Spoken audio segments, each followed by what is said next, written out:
मेरी भाभी रोज मुझसे 1 किलो मसूर की दाल मंगवाती थी, लेकिन मुझे हैरानी होती थी जब भाभी उस दाल को बिना पकाए ही अपने बेडरूम में ले जाती और फिर बाहर निकलकर लंगड़ाते हुए कहती कि दाल बहुत अच्छी थी। एक दिन भाभी का राज जानने के लिए मैंने अपनी छोटी बहन को भाभी के कमरे में छुपा दिया। कुछ देर बाद जब बहन रंग उड़ते हुए बाहर निकली तो मैं हैरान रह गई। उस दिन पयाल भाभी ने मुझसे 1 किलो मसूर की दाल मंगवाई थी। जैसे ही मैं वह दाल लेकर घर पहुंची, भाभी ने थैला मुझसे ले लिया और अपने कमरे में चली गई। मैं हैरान रह गई कि भाभी को क्या हुआ। आधा घंटा भी नहीं हुआ था कि मेरे भैया ऑफिस से जल्दी घर आ गए थे। उनकी तबीयत खराब थी और मैं अपने कमरे में ही बैठी थी। भैया को देखकर मैं जल्दी से उठकर उनके पास आई।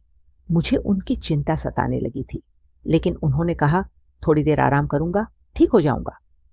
फिर भैया ने अपने कमरे में जाने के लिए दरवाजा खोलने की कोशिश की, लेकिन दरवाजा अंदर से बंद था। भैया को कुछ शक हुआ और उन्होंने दरवाजा पीटना शुरू कर दिया, लेकिन कमरे से कोई आवाज नहीं आ रही थी। भैया ने मुझे घूर कर पूछा, पयाल कहाँ है और दरवाजा अंदर से क्यों बंद है? मैं घबरा गई और बोली, भैया भाभी तो कमरे में ही है, शायद उनकी आंख लग गई होगी। भैया ने जोर जोर से दरवाजा बजाया और बोले, पयाल दरवाजा खोलो, जल्दी करो। लेकिन भाभी ने कोई जवाब नहीं दिया। मैं भैया का हाथ पकड़कर उन्हें बाहर बरामदे में लेकर आई और बोली, आप यहां बैठ जाइए, मैं दरवाजा खोल देती हूं। अब मैंने जोर जोर से दरवाजा पीटना शुरू कर दिया और साथ ही साथ कहती रही, भाभी दरवाजा खोल दो, भैया आराम करने के लिए घर आए हैं। उनकी तबीयत कुछ ठीक नहीं है, लेकिन अंदर इतनी शांति थी कि कोई हलचल नहीं हो रही थी। मैं भैया के पास आकर बैठ गई। उनका चेहरा गुस्से से लाल हो रहा था। मैं बोली, भैया आप मेरे कमरे में आराम कर लीजिए। हो सकता है भाभी सो गई हो, निशा भी तो सो ही रही है। भैया ने ना में सिर हिलाया और मुझसे बोले, तुम यहां से जाओ, तुम भी आराम कर लो। लेकिन मैं भैया के पास ही बैठी रही। तभी भैया के कमरे का दरवाजा खुला और भाभी लंगड़ाते हुए बाहर निकलने लगी। भैया गुस्से से उठे और भाभी पर चिल्लाते हुए बोले, कमरा अंदर से बंद क्यों था? तुम नहीं जानती क्या मैं अपने मासूम बहनों को तुम्हारे हवाले करके काम के लिए बाहर जाता हूं? तुम तो हर रोज ही यही सब करती होगी। तुमने मेरी बहनों को अपना समझा ही नहीं है। मैं खुद 16 साल की थी और डरपोक सी लड़की थी। भैया के गुस्से को देखकर मैं डर गई थी, मगर फिर भी मैंने आगे बढ़कर कहा, भैया आप गलत सोच रहे हैं। भाभी ने कभी हमको परेशान नहीं किया। वह मां की तरह हम दोनों का ख्याल रखती है। शायद आज भाभी की तबीयत खराब हो, इसीलिए वह सो गई होंगी। मेरी बात सुनकर भैया ने मेरे सिर पर हाथ फेरा और खुद कमरे में चले गए। भाभी की आंखों में आंसू आ गए थे और उन्होंने मुझे गले से लगा लिया। वह बोली, शुक्रिया स्नेहा। मैंने कहा, शुक्रिया को मारो गोली। जल्दी चलो भाभी, किचन में चलकर दाल बनाते हैं। भाभी एक पल के लिए परेशान हो गई थी। वह बोली, स्नेहा दाल तो मैंने खा ली है, तुम अपने कमरे में जाकर पढ़ाई करो। भाभी लंगड़ाते हुए किचन में चली गई थी। मैं हैरान होकर वहीं खड़ी थी कि भाभी ने मुझसे झूठ क्यों बोला कि उन्होंने दाल खा ली है, क्योंकि मैंने अपनी आंखों से देखा था कि वह कच्ची दाल अपने कमरे में लेकर गई थी। मैं अपने कमरे में आकर पढ़ने लगी। पढ़ते पढ़ते ना जाने कब मेरी आंख लग गई। फिर सुबह घबराकर मेरी अचानक से आंख खुली। मेरे साथ साथ निशा भी जाग गई थी और हम दोनों किचन में जाकर भाभी की मदद करने लगे। आज भाभी भी बड़ी बेचैन और खोई खोई सी लग रही थी। भैया भी किचन में आ चुके थे। अब भैया भी रिलैक्स लग रहे थे और भाभी से आराम से बातें कर रहे थे। मैंने यह सोचकर सब नजरअंदाज कर दिया कि यह सब मेरा वहम होगा। सुबह जल्दी उठकर कॉलेज के लिए तैयार हो गई और भैया के साथ ही चली गई। ऑफिस जाते हुए भैया मुझे अपने साथ लेकर जाया करते थे। मैं और निशा एक ही कॉलेज में पढ़ते थे। उसकी फर्स्ट ईयर के एग्जाम हो चुके थे, इसलिए उसकी छुट्टियां चल रही थी, जबकि मैं सेकेंड ईयर में थी और मेरे एग्जाम के लिए अभी 3 महीने बाकी थे। कॉलेज से घर आने के लिए मैं बस में सफर करती थी। जब मैं घर पहुंची तो मुझे लगा कि भाभी मेरे इंतजार में ही बैठी होंगी। वह मुझे देखकर फौरन कहने लगी, स्नेहा जल्दी से यूनिफॉर्म बदल लो और मुझे 1 किलो मसूर की दाल लाकर दे दो। फिर वह अपने कमरे से पैसे लेने के लिए चली गई। भाभी की लंगड़ाहट भी खत्म हो चुकी थी। मैं जल्दी से मुंह हाथ धोकर भाभी के पास आ गई। पयाल भाभी से पैसे लेकर 1 किलो मसूर दाल लेकर आई थी। आज मैंने भाभी को थैला पकड़ाते हुए कहा, भाभी आज प्लीज दाल चावल बना लीजिएगा। मेरी भाभी के चेहरे का रंग एक पल के लिए फीका पड़ गया। फिर उन्होंने हां में सिर हिला दिया और दाल अपने कमरे में लेकर चली गई। मुझे एकदम से अजीब सा लगा कि कच्ची दाल अपने कमरे में कौन लेकर जाता है। फिर भी यही सब सोचती हुई अपने कमरे में आ गई और पढ़ने लगी। शाम को भैया ऑफिस से आए तो मेरे और निशा के लिए खाने पीने का सामान लेकर आए थे। भैया की आवाज सुनकर भाभी भी अपने कमरे से निकलकर आ गई और वह फिर से लंगड़ा कर चल रही थी। मैं हैरान रह गई कि पहले तो भाभी के पैर की लंगड़ाहट खत्म हो गई थी, अब दोबारा वह क्यों लंगड़ा रही है। मुझे भाभी पर शक हुआ कि कहीं भैया को दिखाने के लिए नाटक तो नहीं कर रही है। लेकिन जब मैंने भाभी के चेहरे की तरफ देखा तो साफ साफ पता चल रहा था कि वह बड़ी तकलीफ में है। मैंने अपनी सोच फौरन बदली और भाभी के पास जाकर पूछा, आपके पैर में क्या हुआ है? तो वह चुप हो गई। भैया को बड़ी भूख लगी थी, इसलिए भाभी फटाफट किचन में चली गई। मैं अक्सर किचन में भाभी की मदद करती थी। आज भी उनकी मदद के लिए किचन में चली गई। मैंने कहा, भाभी दाल चावल के बारे में सोचकर बड़ी भूख लग रही है। भाभी ने मेरी तरफ बड़ी अजीब सी नजरों से देखा और कहने लगी, आज तो मैंने आलू की सब्जी बनाई है। दाल तो मैं कब की खा चुकी हूं। बहुत ही अच्छी दाल थी। यह सुनकर मैं हक्का बक्का रह गई। मेरा दिल भर आया और मैं सब कुछ छोड़कर अपने कमरे में आ गई। मैं अपनी सोच में गुम थी, लेकिन निशा को देखकर एकदम से चौंक गई क्योंकि वह अपनी पुरानी फर्स्ट ईयर की किताब खोलकर बैठी थी। मैंने उससे कहा, जब पढ़ने के दिन थे तब तो पढ़ाई से जान बचा ली, अब क्या फायदा इस पढ़ाई का। मैंने निशा से किताबें छीनने के लिए हाथ बढ़ाया तो उसने मेरा हाथ झटक दिया और गुस्से से बोली, मेरी जान बख्श दो। हर वक्त मेरी मां बनने की कोशिश मत किया करो। आप सिर्फ मुझसे 2 साल बड़ी हैं, 20 साल नहीं जो मेरे हर मामले में टांग अड़ाती रहती हो। मुझे निशा से इस तरह के बर्ताव की बिल्कुल भी उम्मीद नहीं थी। निशा ने कभी मेरे साथ इस तरह की बात नहीं की थी। मैं उसे छोड़कर भैया के पास आकर बैठ गई। भैया मुझसे पढ़ाई के बारे में पूछने लगे, लेकिन मेरा सारा ध्यान भाभी की टांग पर था। वह भैया के सामने आने से टाल रही थी और बहुत मुश्किल से कोशिश कर रही थी कि वह लंगड़ा कर ना चल। भैया ने मुझे गुमसुम देखा तो परेशानी की वजह पूछने लगे। मैंने बिना कुछ सोचे समझे भैया को बता दिया कि निशा ने मेरे साथ बदतमीजी की है। यह सुनकर भैया हैरान हो गए। फिर उन्होंने निशा को आवाज देकर बुलाया और बोले, तुम हर वक्त कमरे में क्यों घुसी रहती हो? बाहर आकर हम सबके साथ क्यों नहीं बैठती? मैया के शब्द अब भी मुंह में ही थे कि निशा जोर जोर से रोने लगी। उसने कहा, पिताजी तो इस दुनिया से चले गए, लेकिन मुझे दर दर की ठोकरें खाने के लिए छोड़ गए। भैया कहते हैं कमरे में मत बैठो। भाभी कहती हैं घर के कामों में मदद करो, और मेरी बहन तो मेरी दुश्मन ही बनी हुई है।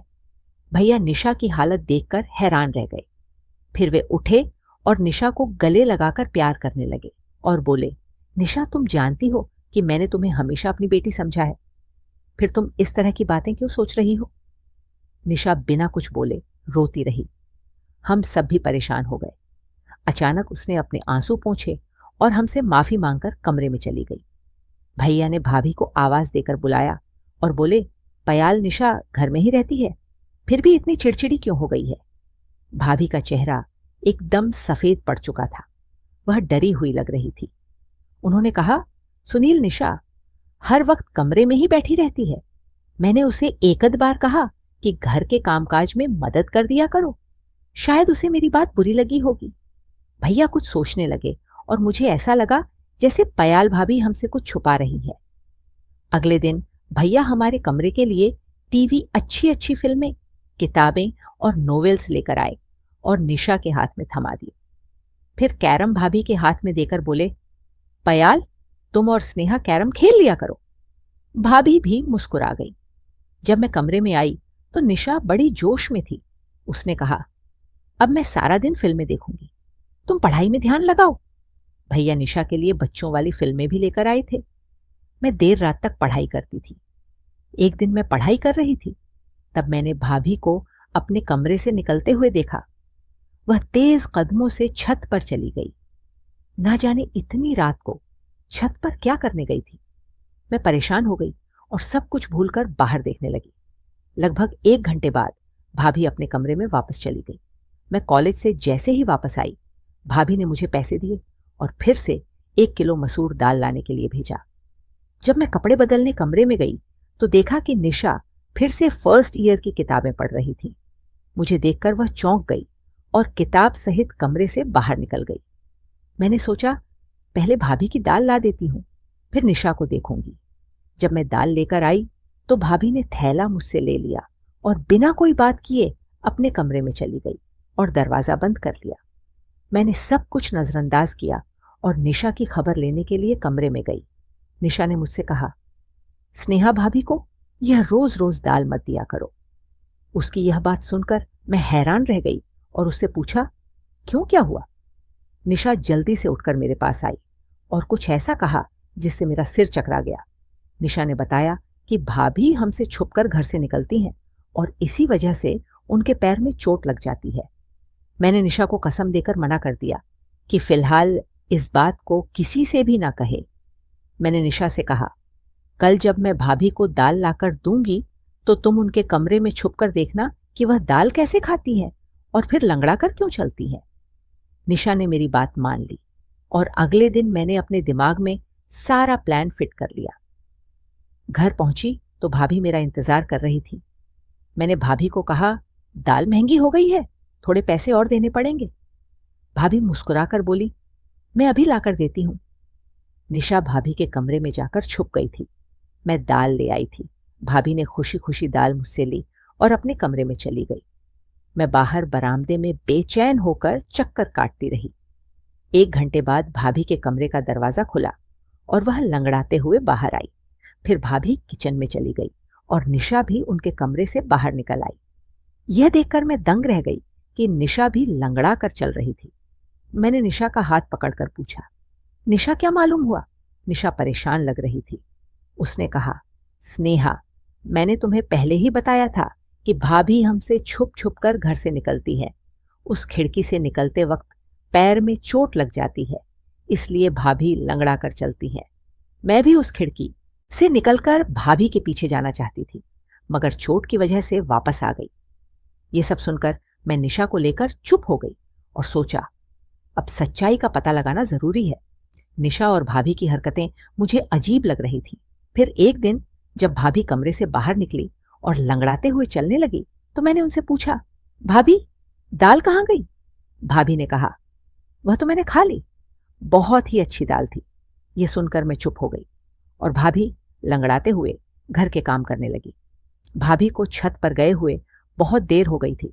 मैं भी उनके पीछे पीछे छत पर चली गई। सीढ़ियों पर चढ़ते हुए मैंने भाभी की आवाज सुनी।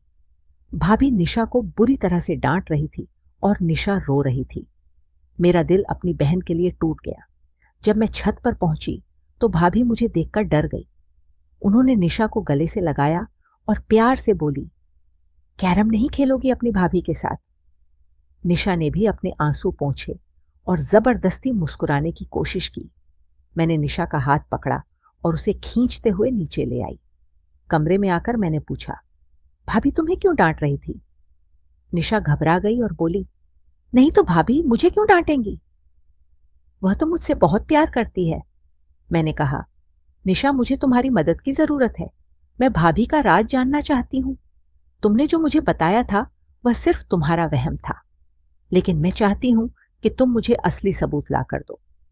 निशा ने मुस्कुराते हुए कहा, स्नेहा, मैं तुम्हारा साथ दूंगी। अगले दिन मैं अपने दिमाग में सारा प्लान बनाकर आई थी। घर पहुंची तो भाभी ने मुझसे दाल लाने को कहा। मैंने निशा को समझाया कि जैसे ही भाभी को आवाज देकर बुलाऊंगी तुम उनके कमरे में छुप जाना। निशा ने हाँ कह दिया। मैंने भाभी को आवाज दी और कहा, भाभी, दाल महंगी हो गई है, थोड़े पैसे और देने पड़ेंगे। भाभी मुस्कुराकर बोली, तो क्या हुआ, मैं अभी ला कर देती हूँ। निशा भाभी के कमरे में जाकर छुप गई थी। मैंने भाभी को दाल दी और वे खुशी खुशी अपने कमरे में चली गई। मैं बाहर बरामदे में बेचैन होकर चक्कर लगा रही थी। 1 घंटे बाद भाभी के कमरे का दरवाजा खुला और वह लंगड़ाते हुए बाहर आई। फिर भाभी किचन में चली गई। निशा भी उनके कमरे से बाहर निकल आई। यह देखकर मैं दंग रह गई कि निशा भी आज लंगड़ा कर चल रही थी। मैंने निशा का हाथ पकड़कर पूछा, निशा बताओ, मुझे क्या मालूम हुआ? निशा परेशान लग रही थी। उसने कहा, स्नेहा, मैंने तुम्हें पहले ही बता दिया था कि भाभी हमसे छुप छुप कर घर से निकलती है। उस खिड़की से निकलते वक्त पैर में चोट लग जाती है, इसीलिए भाभी लंगड़ा कर चलती है। मैं भी उस खिड़की से निकलकर भाभी के पीछे जाना चाहती थी, मगर चोट की वजह से वापस आ गई। यह सब सुनकर मैं और भी परेशान हो गई। मुझे भाभी के राज का पता लगाना था। अगले दिन मैं भाभी के कमरे में छुपकर देखने का प्लान बना रही थी कि भाभी की हरकतों का सच जान सकूं। मैंने निशा को कसम दी कि वह भैया को इस बारे में कुछ भी ना बताएं। वह बोली, पागल तो मैं हूं नहीं जो भाई का घर उजाड़ने का सोचूंगी। मैंने निशा को एक किताब दे दी और कहा, तुम इसको पढ़ लेना। मैं उसका ध्यान दूसरी तरफ मोड़ना चाहती थी, लेकिन मैं खुद इस दुविधा में फंस गई थी कि भाभी के बारे में भैया को कैसे बताऊं या फिर ना बताऊं। भाभी हमारे साथ तो बहुत अच्छे से रहती थी, मगर मेरे भैया के साथ बेवफाई कर रही थी। यही बातें सोचते सचते मेरी आंख लग गई। पता नहीं कितनी देर मैं सोती रही। जब भैया के चीखने चिल्लाने की आवाज आई, मैं घबराकर उठ बैठी और भागती हुई बरामदे में गई तो मैंने भैया, भाभी और निशा को देखा। मुझे लगा निशा ने भाभी की हकीकत भैया को बता दी। तभी वह फोन पर गुस्सा कर रहे थे। मुझे देखकर भैया गुस्से से बोले, स्नेहा, मैं तो तुम्हें बहुत होशियार समझता था, मगर तुम भी इसे नहीं संभाल पाई। भैया का इशारा निशा की तरफ था। मैं जल्दी से आगे बढ़ी और बोली, भैया हुआ क्या है? भैया की आंखों में आंसू आ गए थे। तुम निशा से मुझे यह पता करके बता दो कि छत पर कौन था जो इससे मिलने के लिए आया था। मैं डर गई थी। मैंने जोर से ना में सिर हिला दिया और कहने लगी, भैया, हमारी निशा ऐसी नहीं है। जरूर आपको कोई गलतफहमी हुई होगी। भाभी भी आगे बढ़कर बोली, सुनील, आप बिना सबूत इतना गुस्सा ना करें। बच्ची है, सुधर जाएगी। भैया भाभी को घूर घूर कर देख रहे थे। वह बोले, मैंने शादी के पहले दिन ही तुम्हें बता दिया था कि यह दोनों लड़कियां सिर्फ मेरी बहनें नहीं हैं, बल्कि मैंने इन्हें अपनी बेटियां भी समझा है। तुम मां बनकर इनकी परवरिश करना। मैंने निशा का हाथ पकड़ा और उसे अपने कमरे में ले गई। मैंने निशा से पूछा, सच सच बता दो कि आखिर बात क्या है। वह रोते हुए कहने लगी, भाभी चाहती हैं कि हम दोनों उनके पति का घर छोड़कर चले जाएं, इसीलिए वह यह सब करके हमें भैया की नजरों में गिराना चाहती हैं। मैं बोली, तुम फिक्र ना करो, हमारे लिए गड्ढा खोदने वाले खुद ही उसमें गिरेंगे। अगले दिन मैं भैया के साथ कॉलेज जाने लगी तो भैया बड़े खामोश से थे। उनकी आंखों में गुस्सा साफ दिख रहा था। मैंने कहा, भैया, आज आप ऑफिस से आधी छुट्टी लेकर मुझे कॉलेज से लेने के लिए आ जाइएगा। मैं एक हकीकत आपके सामने रखना चाहती हूं। भैया कुछ कहे बिना चले गए, मगर यह उनकी मेहरबानी थी कि वह मुझे लेने के लिए आ गए। मैंने उनसे कहा कि वह घर के बाहर ही रहे जब तक मैं इशारा करके उन्हें ना बुलाऊं। मैं जैसे ही घर गई, भाभी ने दाल का अनर्डर दे दिया। थोड़ी देर बाद जब मैं दाल लेने बाहर निकली तो भैया आगे बढ़े और बोले, कहाँ जा रही हो? मैंने कहा, बस आप चुप रहें, आज हकीकत आपके सामने आ जाएगी। मैं दाल लेकर घर चली गई। भाभी ने मेरे हाथ से दाल का थैला ले लिया और कमरे में चली गई। मुझे इसी वक्त का इंतजार था। मैं जल्दी से बाहर आई और भैया को अपने साथ घर ले गई। मैंने कहा, भैया, आप अपने कमरे का दरवाजा खोलिए। भैया ने दरवाजा खोल लिया और हम अंदर दाखिल हुए। भाभी अंदर कमरे में नहीं थी। उनके कमरे की खुफिया खिड़की खुली हुई थी। भैया ने उस खिड़की से बाहर देखा तो उन्हें भाभी नजर आई। वह तेज तेज चलती हुई कहीं जा रही थी। भैया भी खिड़की से कूद गए और मैं और निशा भी मुश्किल से खिड़की से उतर पाए। हम तीनों भाभी का पीछा करते हुए दूर एक सुनसान सी जगह पर पहुंच गए। वहां एक बाबा का घर था जहां लोग ताबीज बनाने के लिए आते थे। जब भाभी ने पीछे मुड़कर देखा तो हम तीनों को देखकर उनके चेहरे का रंग फीका पड़ गया। भैया आगे बढ़े और भाभी का हाथ पकड़कर उन्हें घर ले आए। भैया के तेवर खतरनाक हो चुके थे। वह बोले, बयाल, आज मैंने अपनी आंखों से सब कुछ देख लिया है, तो झूठ बोलने का कोई मतलब नहीं है। मुझे सच सच बता दो। भाभी बोली, सुनील, भगवान जानता है मैंने आपकी इन दोनों बहनों को अपनी बेटियों की तरह ही समझा है, मगर इनकी वजह से आप मुझ पर शक करते थे कि मैं उनका ख्याल नहीं रखती। इनकी वजह से आप मुझे 2 शब्द भी सुना देते थे। तब मुझे ऐसा लगा कि शायद आप मुझसे प्यार नहीं करते और मुझे तलाक दे देंगे। मैंने अपनी बड़ी बहन से इसके बारे में बात की तो वह कहने लगी, एक साधु बाबा है जिनका मंत्र बहुत शक्तिशाली है, उसके कारण पति मुट्ठी में आ जाता है, इसीलिए मैं आप सबसे छुपकर उनकी सभा में जाने लगी। साधु बाबा ने कहा था कि पूरे 30 दिन तक 1 किलो मसूर की दाल पर मंत्र का प्रयोग करना है और वही दाल नहर के किनारे फेंक देनी है। मुझे यह सब करते हुए पूरे 25 दिन हो चुके थे। मैं आप दोनों के जाने के बाद उसी मंत्र का पाठ करती थी, जिसकी वजह से निशा पर ध्यान नहीं दे पाई। निशा अपने ही इलाके के आवारा लड़के रवि से मोहब्बत कर बैठी और उनके दरमियान चिट्ठी और खत का सिलसिला शुरू हो गया। मुझे निशा पर शक हुआ, इसलिए मैं आधी रात को उठकर छत पर चली गई। तब मुझे रवि का खत नजर आया। उसमें उसने निशा की बहुत तारीफ की थी। मैंने वह खत निशा को दिखाते हुए कहा कि मैं तुम्हारी हकीकत भैया को बता दूंगी, इसीलिए समय रहते सुधर जाओ।